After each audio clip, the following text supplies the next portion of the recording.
Welcome to Submodule 5, Preparing for a Meeting. This is the 5th submodule of the Teacher's Role in a Data Team module, and we're going to focus on two areas. Obviously, the teacher's role, bringing that into how that affects your preparation, and barriers for this collaborative consultations. Now, the teacher's role is very vital because for the most part, the teacher will be facilitating or carrying out what is suggested or transpired at this meeting. And the teacher's support of the analysis will work towards creating a improvement within the curriculum. And will help with designing the interventions based on a reality check of whether we can carry out these interventions. Sometimes we make very lofty intervention goals that are not realistic for the school, the classroom, the schedule, the student, and help really supporting deciding which students need additional instruction so that we can best utilize our limited resources in that area based on time and support staff. Using a team approach allows the teacher and staff to help plan and help everyone develop a perspective that is shared, that is respected, and deepening in the understanding of everyone's concerns and being realistic. Now, if you look on Patan, there is an excellent set of resources called Teachers Desk References. And there is one which is a wonderful, wonderful synopsis of the teacher's role on a data analysis team. And you are able to download this one-page, two-sided desk reference at this website that I am providing for you. Now, let's utilize that teacher's desk reference and determine what we gleaned from that as is the teacher's role. And while we're discussing that, really taking ownership on where we can either support teachers or, if we are a teacher, develop skills that will help us in these three areas and help us become more of a collaborative professional. The National Center for Intense Intervention has an extremely user-friendly checklist. Again, one page, just one-sided. And this is an excellent checklist for everyone coming to the meeting, but especially for teachers, to understand what their preparation should entail so that they come to the table and are positive contributors. And I know probably the most difficult steps are going to be those that allow you to enter that room and let go of where you've come from.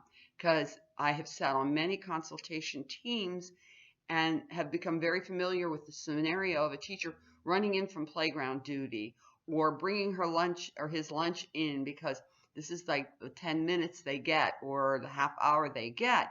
And everyone at that table needs to be respectful of that and understand that and be supportive of the paradigm shift that the teacher must make or the multitasking the teacher must do, whether it be in thought or action, meaning that the teacher should be respected as they eat their lunch as part of the meeting, or respected that the teacher still is thinking about the tension she left behind on the playground between certain students or something such as that. Being respectful of that by the other team members is true collaboration. Now, barriers to collaborative consultations. First of all, it's that knowing each other. Of course, you're not going to come to the table and have developing a friendship, but just a mutual respect and understanding that if the person that's coming in is therapists or consultants, that they come from agencies. Some teachers have prejudices against agencies, and some are well earned because sometimes therapists come into classrooms with this attitude of being having tunnel vision, of only thinking about the student they're there to see and not necessarily respecting that they're walking into a vibrant, active classroom. And on the other hand, teachers sometimes do not respect the services that the therapists are bringing and see them just as a disruption and annoyance. A lot of times team members feel there's no parity around the table. It doesn't matter what I contribute, just certain people are going to make the final decisions and I'm just going to have to live with them. And oftentimes teachers, and they've got the best of intentions, think they can handle the behavior as they go along, and it just escalates and becomes a behavior that's much, much more unmanageable. And oftentimes team members don't take ownership. This is one of those I have to do's, rather than really embracing the contribution it's going to make to my growth as a professional and the growth of my student or students by having all these minds collaborate.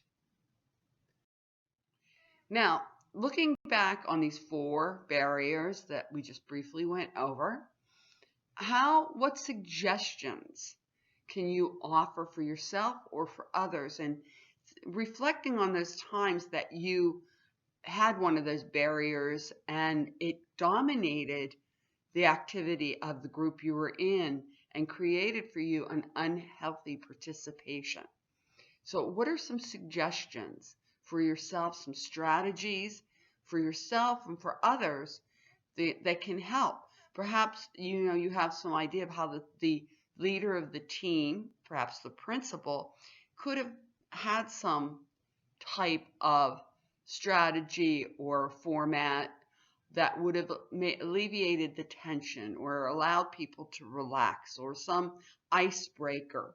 Sometimes a simple 5-minute, 2-minute, 3-minute icebreaker can make the meeting, contribute to the meeting, and you regain the time you lost on the icebreaker through the quality rather than quantity of time spent. So spend some time working on those suggestions right now.